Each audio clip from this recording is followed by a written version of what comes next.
This is only 5 pieces, but a little bit more than that. And then we take the outline, we trace it, and then we fill it. And that's pretty much it. And then after that, we make this code, this software that the computer can read. And this is what it looks like. So you can actually kind of see the shape already. Basically, it's a toolpath to tell the machine where to go.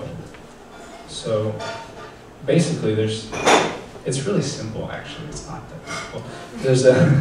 There's material. This is actually a roll of plastic, ABS plastic. It's the same as Legos, and it actually goes in there. And from there, it goes into this little blocky thing, which is actually a heating element. And what it does is it melts the plastic, and it's really, really hot. It'll burn you, trust me. And then from there, it spits it out. So this is actually what it kind of looks like.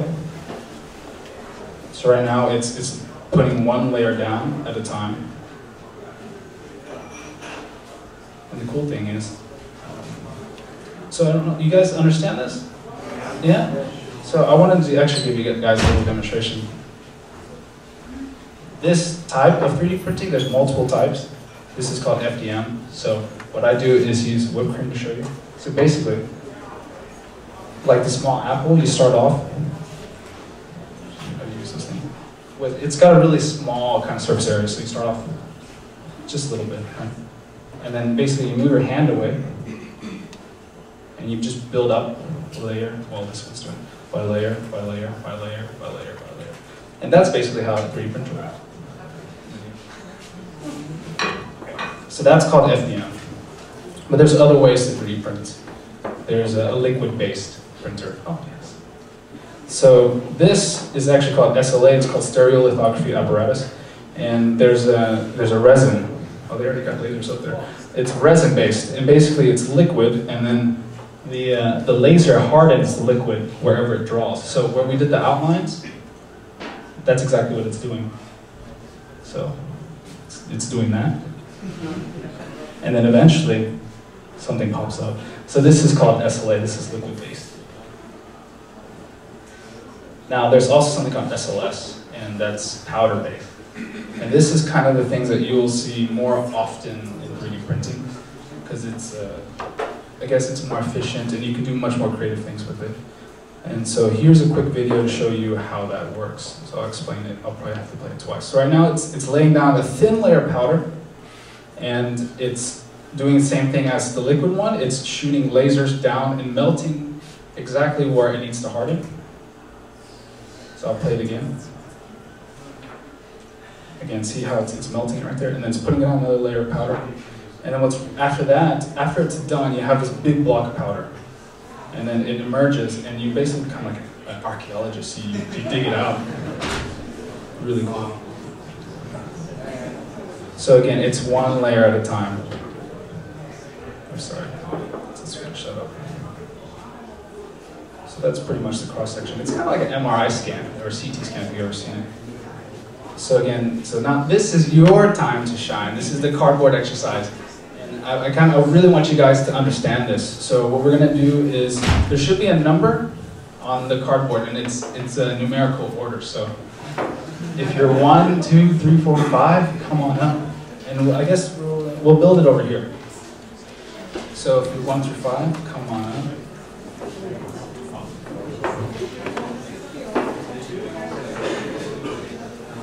If it's something close to your number, then it's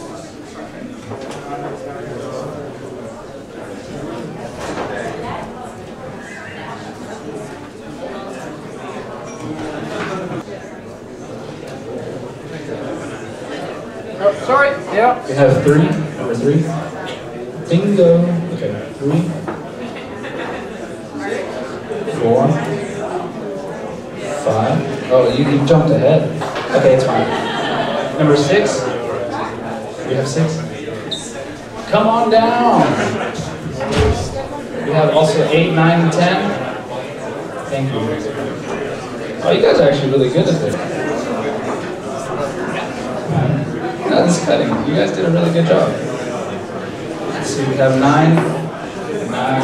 Awesome. 10. So you imagine we were doing the apple at first, right? The apple sliced, and then did an outline, and then we filled in the outline. These are what the outlines are. Where's the rest of it? 11, 12, 13, 14, 15. Oh, we have 14. We have 11. Thank you. 12, 13. So 15 through 19. Are you guys seeing where this is going? No? Not yet? So, 18, 19, 20. Let's do 22 through 27.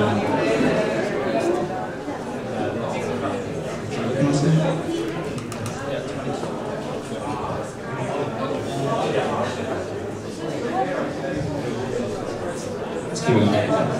24, 23, 25, 26, 27, we have 26? 26? Actually, if everybody has a piece of paper, could just come on, just do this paper. What's 26 is stage.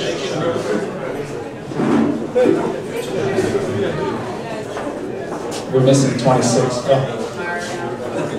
Yeah. Okay, awesome. 27, 27, 28.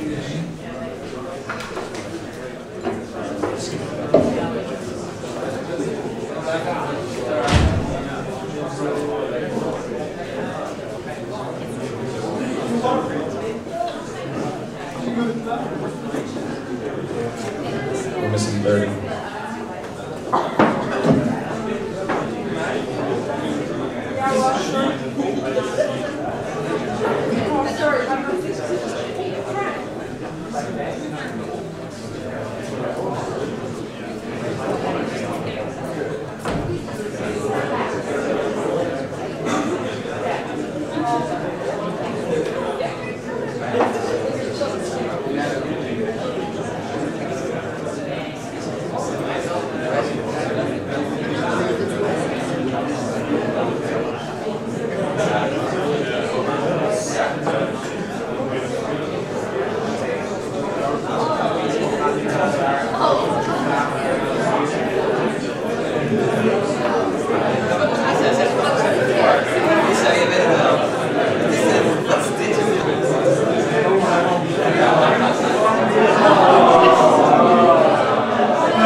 So, are you guys,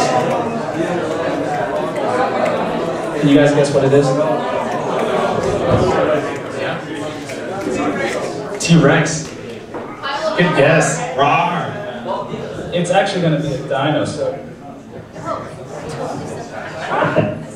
I'll show you what it's supposed to be.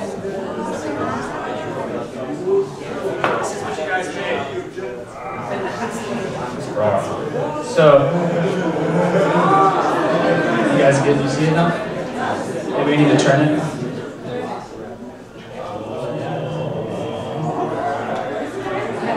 Hey, you guys did a good job.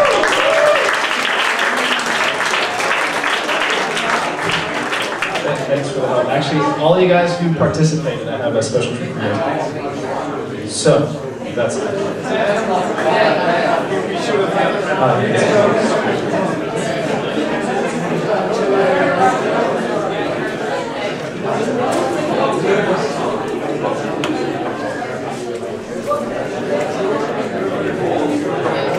There you go.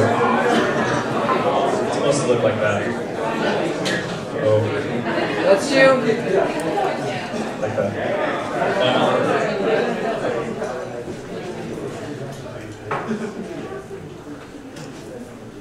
Like that. It's a dino. I hope. So I hope you guys have a little better of an understanding. I mean, I think it's nice to actually kind of get into it. So the question is, now, you can, what does 3D printing allow you to do? Since that you can just build things layer by layer. Some really, really, really cool stuff. So you can do textiles, which means interlocking things. So for instance, we have a Michael Jackson glove here. And this is all 3D printed all at one time. This is actually kind of goes with the medieval thing. So yeah, this is all 3D printed all at one time. I'll let you guys check this out, pass it around. Sorry. So yeah, so you can do textiles. We do fashion. We do kind of clothes, and it's a bit different because when we get contacted by fashion industries, they ask us, how much is it per meter, but we don't operate that way. So, anyways, that's a whole other story. So what you can do is do extremely complex shapes, like this. And things like these, you could try to injection mold, but it'd be millions and millions of dollars to do. And also, yeah, complex geometries, mathematical equations, and then extremely intricate lights. So how long has 3D printing been around? I know it's a big topic now, but how long do you guys think it's been here? Any guess? How many years? 20 years? 3,000 years, you lie. So take a guess. It's actually been here 26 years. So, 26 years. And this is the guy, Chuck Cole. He's the one who invented it. Yeah, he's old school. So, yeah, so he started 3D Systems, and they bought us recently, a year ago. And so I work for Freedom of Creation. Hopefully you guys have heard of us. And I design products here. So here's some of the things that I do. I do iPhone cases. And sometimes I take the iPhone cases and make shoes out of them. So this shoe is made entirely from iPhone cases. It's very functional. So we also do some lights. I don't know if you guys know Frederic Royer. We did this light a few months ago, actually. It's mushroom caps that are pushed together. But this is what's amazing about these things, that you can have multiple, each wave is individual, and they're all different. And also, this is the latest one that I've done, is the bag that's being showcased in Germany. Otherwise, it would be here. And other things, I'm not going to tell you what that is. So this is a look into our process, actually. This is a sneak peek of what we do. And so, on the left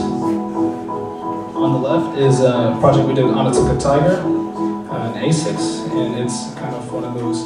So we start off in the computer always, 3D, and on the right we have the powder printer going, which is actually going to be a purse bag. And so on the left you see the layers building up. You can do really intricate things, and here's the powder coming up. They're going to be archaeologists, take it apart.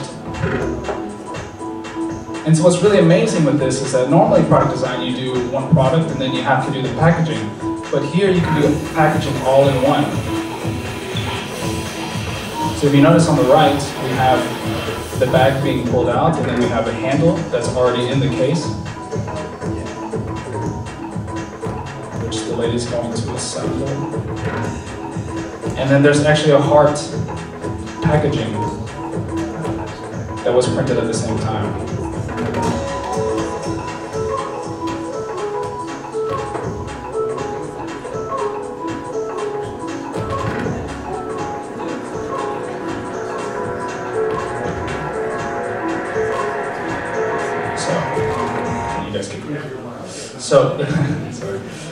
So that was done on our production 3D printers, okay? And it's kind of, I don't know, it's like, what's the big deal of having, talking about 3D printing now in our age if you can't really access it, right? And the thing is that, yeah, they're really expensive. You know, $1 million. That's actually how much it costs, is $1 million for that machine. So they're expensive, so you can't afford it. But actually you really can.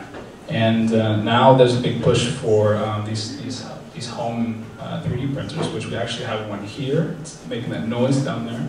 So we'll bring it up and you can see an actual 3D printer in action. With our dark.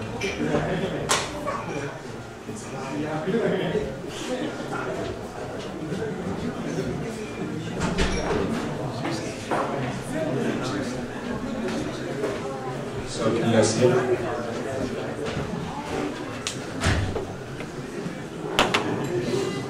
So I mean, right now it's the cheapest price is $12.99 for a basic consumer printer. After that, it gets a little bit more expensive, and then when you design something really well, you get sued. So the thing is, it's really accessible. So this is my desk. I have a 3D printer next to me all the time. Yeah? Oh, you can see. Oh, sorry. Maybe we should just admire the 3D printer. It's really mesmerizing. Yeah, you can just seriously, you can just watch it all day. I do it all the time. They ask, "What are you doing?" I'm working.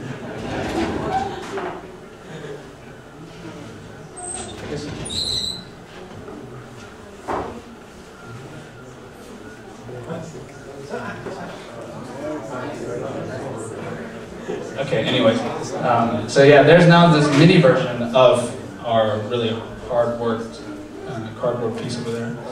And what's nice with digital files is that you can manipulate it however you want. So anyways, if you guys want to come up afterwards, you can check it out.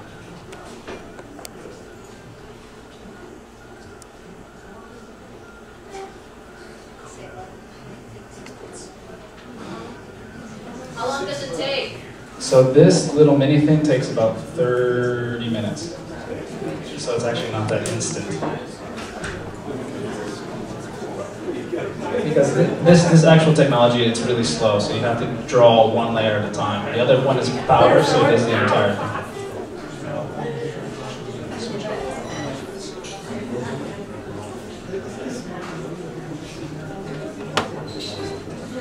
Yeah, so they're expensive enough. Okay, so this is my desk. There's the 3D printer on the right, and all the cool little gadgets I get to make during the day. So what I use it for is a design tool. It's more for prototyping concepts, understanding the physical attributes. And what's cool is you can do many concepts. So within a day, you can do multiple iterations and not have to wait for something to be sent back. Now, remember at the beginning, don't forget, with every great tool, we abuse it, right? So I'm guilty of it. That's why I make all these dinos. They're kind of fun. So what you can do is make it into a meter, right? It's perfect. And then in the future, I want to make this really big chandelier with multiple dinosaurs. So it's wacky, but it's fun. And yeah, so you do animals, you do sharks. We don't see it. Can we?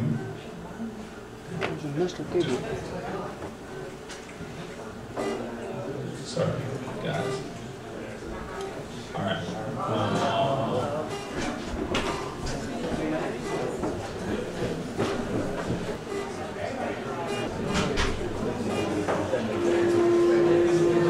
Nice done.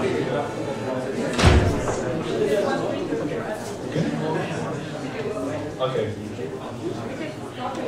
Yeah. Okay, so again, pretty guilty of abusing the technology. So make sharks, again another shark hanger, shark ring, shark iPad stand. And also what I do is I was a bit jealous because my boss, this is him. This is his head, and he had his head digitized, so I wanted my own. And actually, you guys can do it too. There's a lot of free apps out there. So I digitized my head, and then I got my ribbon. Yeah, he doesn't know this, don't tell him. So the thing is, so the question is, how are others abusing 3D printing? And I say abusing, I don't mean it in a bad term, but some people are doing it in more of a bad term. So the hot topic now is 3D printing weapons, but we can talk more about that later. Artificial limbs, it's really, really great stuff. Printing a heart. So they basically took a regular 2D printer, replaced the inkjet with heart cells,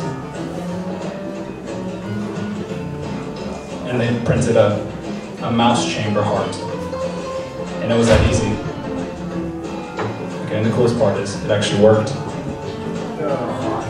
So we're actually getting to the stage where we can print human parts. And also this idea of breaking barriers, we can print anywhere. So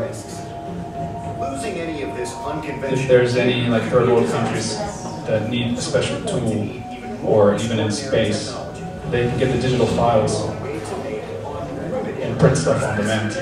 if we had a science fiction replicator to replicate tool, a tool on Earth all of a sudden appears in space. So there's a whole video of this. I can't play the whole thing, otherwise we'd be here all We night. don't have that yet.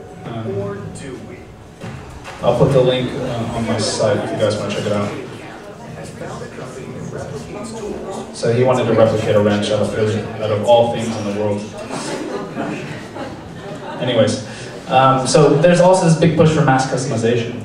And I don't know if you guys know this, but in the US it's a big thing, so people don't like to wear braces. They actually just take these retainers and they change them out once a month. And each succession corrects your teeth. And actually this is really big success because they print out 50,000 of these a day. And that's the power of 3D printing. And there's also this big push for digital stores. So imagine you don't have to go to a store anymore, you just buy things online and then print it at home. Which brings me to my future scenario. So imagine if you go to the airport and you're traveling, all you have is your USB stick, you don't even have a suitcase anymore, all your digital files are there. You travel, you get to your destination, and you plug it in, and you print everything. So that's where we're going. It seems crazy, but it's true. And there's also social impacts of democratization of manufacturing. This is really, really important to me, as well as localized manufacturing. So this is what we're looking more at, is Fab Labs. And they actually have, you guys have one here at the VEG. It's really interesting, you guys should check it out. And then also people are playing with augmented reality, doing really cool, weird stuff. The design in space, she doesn't know what she's doing because she can't see it, but that's why it's all wacky. But yeah, afterwards then you print it out. And so it also does music. Now you can print guitars, and trumpets, and drums, and sticks, and food. So, yeah, it's pretty cool. And so the biggest question really is, how are we going to adapt to this with this really quick change? So just enjoy it.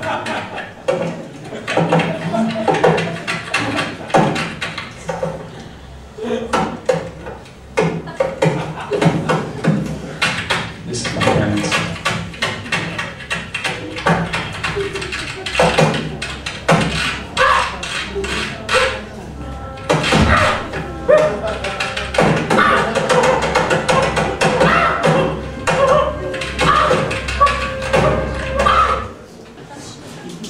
Thanks.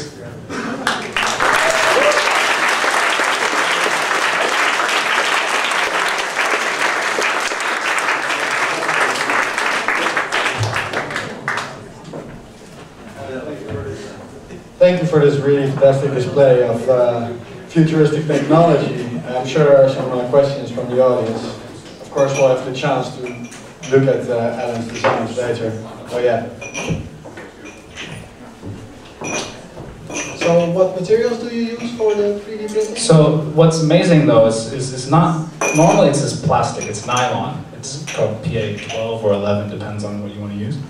And then the kind of more home versions, this is ABS plastic. There's also PLA. And what's also really cool is that there's a good display of different types over there. We also can print in gold, silver, metal, and pretty much almost anything, even rubber. So yeah, it's almost limitless, and they keep coming up with more and more materials. And what's actually really nice is that there's these printers that have multi-materials, so you can do flexible things and have different kind of structures with them.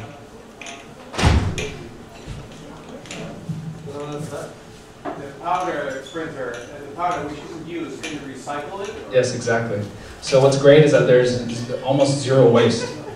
It's recycled, reused again.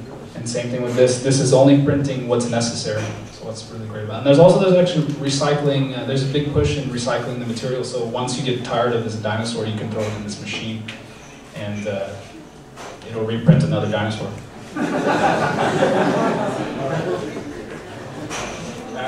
What if you have this kind of hollow structures in the sense of like this one soldier I saw somewhere, or this kind of figurine? Okay. How do you print it in a sort of layer thing if that thing goes like It's in the air. How do you print the lower hand? So if it's powder based, Okay, then yes. Yeah. This layer thing? so if it's done, you mean like this? Yeah. then what you have to do is actually build supports. So there's going to be things that builds up underneath where the hand is going to be. Yeah. Don't you think that 3D printing can lead to a dystopian future where people can print weapons on men and well, a lot of extra work? It would take a long time. You saw that it took like 30 minutes to print a diamond. So if you really want to hurt somebody, you're going to have to plot it out, plan it out. And if you're already that crazy, then I don't think really 3D printers kind of really affect you. But the real biggest question is how, if you have kids, right? If your kids are going to be accessible to it, and you know that's also something that has to do with parenting. I mean, they can also just grab a knife out of the kitchen and stab somebody. You know? That's true, but and the other thing, a lot of factory workers are going to get laid off. Yeah, that's also true. That's also true, but not anytime soon. You know, but the thing is also, but we're really creative. We're really creative, really smart, and we create new jobs. And I think it's better for them in the future anyways. Can you also create microchips with it? Yeah. Yeah? Yeah. And also smaller printers? Yeah, we have nano printer. Can you also print smaller printers? Yeah, so actually the original idea is to do self-replication. Yeah. Yeah? Yeah, that was the original intent. Yeah, so now we have nanotechnology and a few things I can't talk about, but okay. Thanks. Yeah. Otherwise I have to print out a gun and shoot. Can you mix materials in some sense, or changing the properties of the material in the different parts of the object? Yeah, so there's some really expensive printers that can do multiple materials, not multiple colors. They're called multiple materials because they have different qualities. And you know, really great designs. What they do is they test kind of like big Boeing engines, and we also do a lot of things for car manufacturers. And they have to do testing, right? So we also print in different different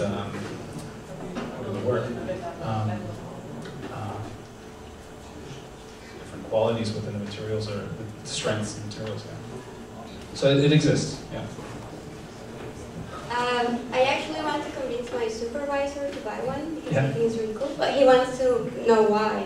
And I think, I don't know how many of you guys around here are experimentalists, and sometimes you really need like simple things already very soon.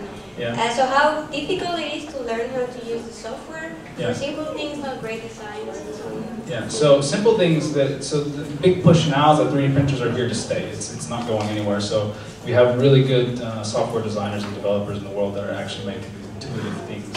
So the iPad is actually a good start to do intuitive. So that's kind of the starting point. And right now it's still kind of primitive. There's I mean, basically, if you want to do simple stuff, you can just build blocks on top of each other like Legos, and it's not that hard. Yeah, question. What are currently the main challenges, and what's the next step? The main challenge is the time. I mean, you see how long it took. So, I mean, even this is relatively quick if you compare it to the time frame you actually designed. But yeah, I mean, we want it like instant. You know, like if I push a button, it should be here. So I think that's the next challenge. One last question. Yeah. Is there any online repository for these objects? Like any collection you can access to? Excuse me, sorry. Any open collection of objects? Yeah. So there's a few websites. There's like there's Thingiverse, which is the maker guys. They have their entire website where you can download everything for free. The company I work for, everything you have to pay for. They have a business too. But yeah, so you can actually there already are online digital shops that you can download and just print stuff if you don't know how to design. Yeah. All right, and with that, I think Ellen, you will stick around for a couple of moments to maybe answer some more questions. Also, the tokens that were on the cardboard that you cut out, I hope you weren't really environmental and threw them away already, because if you hand them in to Ellen here, you can get a really nice gadget, and guess what it is? So Ellen, I would like to thank you again. It was a pleasure to have you here, and we heard a really cool.